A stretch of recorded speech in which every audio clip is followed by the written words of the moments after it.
NAACP leader Myrlie Evers Williams, the widow of civil rights leader Medgar Evers. Now, speaking at the group's annual convention, she said the following, quote, "As I watch the political scene unfold, I realize there is more than one way to lynch someone. I look at the picture of the New Yorker, and to me, that was subtle political lynching." You can call it satire if you want. Joining us now, author of the New York Times #2 on the bestseller list. It's called Fleeced, and the rest of it's too long to state. Congrats, #2, a couple of weeks in a row. Congratulations. All right, talk about the cover. You know, I'm beginning to sense with Obama's attack on me, directly mentioning me by name, as we were talking about with Carl, and this issue here. You know, why do I sense that? Does he understand he's running for president and that presidents get attacked this way regularly? Yeah, listen, I'll use a polite phrase, baloney, okay? This race has the highest quotient of baloney on both sides that I've ever seen. Yeah. The N-word, the cover, the pastor, the wife, the flag pin, the Cindy, the taxes, the beer company. A total, whereas the real issues are just not being talked about. So I think the cover is despicable. I hate it, but I don't care. Yeah, I do too. But we've had cartoons written about.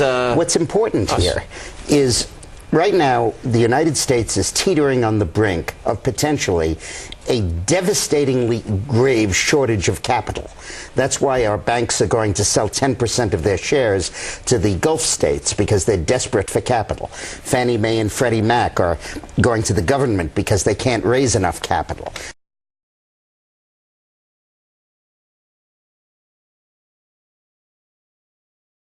You have banks that are potentially going under because they're undercapitalized. Right. Obama's going to double the tax on capital. That's the point I'm making here. Yeah. Now, if you double the tax on capital, it's going to go offshore. Why should you invest in the United States? The dollar is low, interest rates are dropping, Dick, and if now he's going to double the tax, go to Hong Kong and invest. Look, China's buying off a lot of our debt right now. Think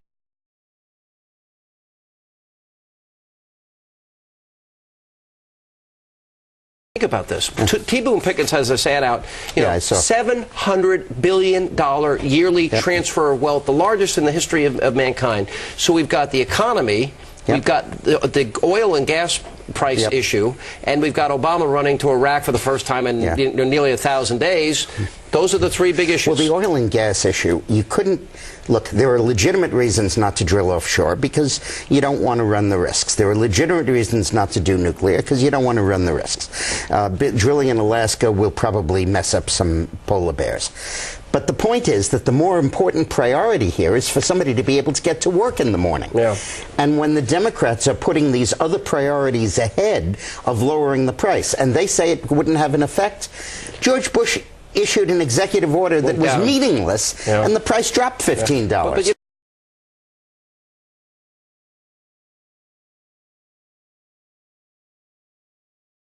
know, what's really concerns me is if you look at political instability in the Middle East, a lot of these countries we're importing oil from, they hate our guts. Yeah. We have more oil, ladies and gentlemen, when you consider Alaska and offshore Florida and the Gulf and California and oil shale in Colorado, Utah, Wyoming. We have more oil than the Middle East. And we have this artificially low supply and an increase in demand.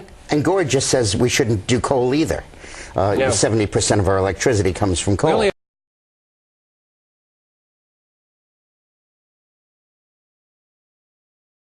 It's the immediate step that we can take. George Bush just issued a meaningless executive order, and the price dropped $15. OPEC at the same